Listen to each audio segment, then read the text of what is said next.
અગાઉ અરજી વખતે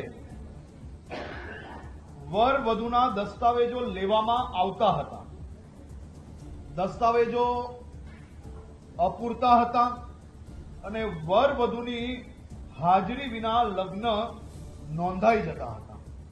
ચકાસણી ખૂબ જ મર્યાદિત હતી. અગાઉ ગ્રામ્ય લેવલે તલાટી પાસે સત્તા હતી. નોંધણી પ્રક્રિયા તલાટી લેવલે પૂર્ણ થઈ જતી હતી. હવે નવી પદ્ધતિમાં દસ્તાવેજો જે છે એની ચકાસણી વધારી છે. વર વધુની હાજરી અનિવાર્ય બનાવી છે, જેથી બોગસ લગ્ન નોંધણી આપણે અટકાવી શકાય.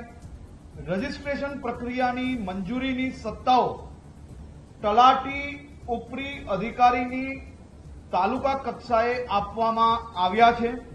ગ્રામ્ય કક્ષાએ રહેતા અરજદારને તાલુકા કક્ષાએ જવાની તો બી આવશ્યકતા નહીં પડે. આપણે નિયમો કડક કર્યા, પરંતુ લોકો હેરાન ના થાય. જે લોકો જનરલ એટલે કે વિધાનપૂર્વક લગ્ન કરતા હોય છે, માતા પિતાની મંજૂરી જોડે કરતા હોય છે, અને સામાજિક લગ્ન જે કરતા હોય, એવા લોકોને બી ખોટા ધક્કાઓ ના ખાવા પડે. અને સામાન્ય રીતે પ્રેમ લગ્નમાં બી જો કોઈ લોકો પોતાની ઓળખ ખોટી નથી બતાડતા, એવા લોકોને બી ખોટા ધક્કા ના ખાવા પડે એવી બી ચિંતા કરી છે. હાલમાં જે નવી પદ્ધતિ છે એમાં નોટરી જે કરીને આપે છે એની જવાબદારી બી ખૂબ ગંભીરતાપૂર્વક બનાવવામાં આવી છે. એ નોટરી તમામ લોકોની હાજરી વગર જો સિક્કો મારશે તો એની ઉપર બી કડક પગલાં ભરવામાં આવશે.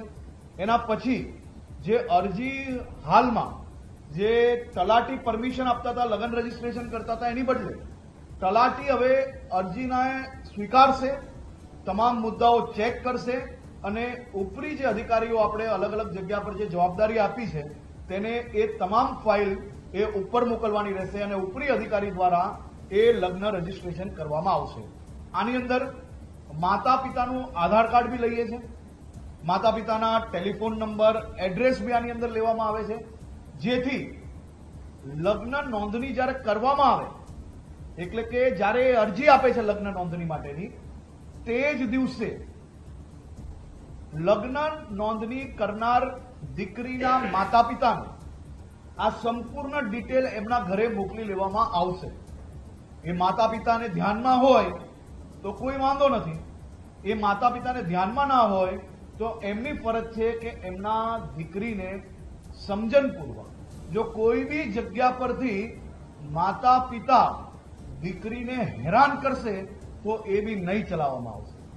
દીકરીને સમજણપૂર્વક સામાજિક રીતે સમજાવે એ એમની ફરજ છે, એ એમનો ધર્મ છે અને એમાં અમે બી સહયોગી છે. પરંતુ દીકરીઓ પર પ્રેશર કરશે તો એ ચલાવી લેવામાં નહીં આવશે. તો આ સંપૂર્ણ માહિતી 10 દિવસની અંદર એના પરિવારને મોકલવાની રહેશે. 1 મહિનાની અંદર આ રજીસ્ટ્રેશનની જે પ્રક્રિયા, જે નિયમ છે આપણો, એ નિયમ પ્રમાણે આગળ વધવામાં આવશે.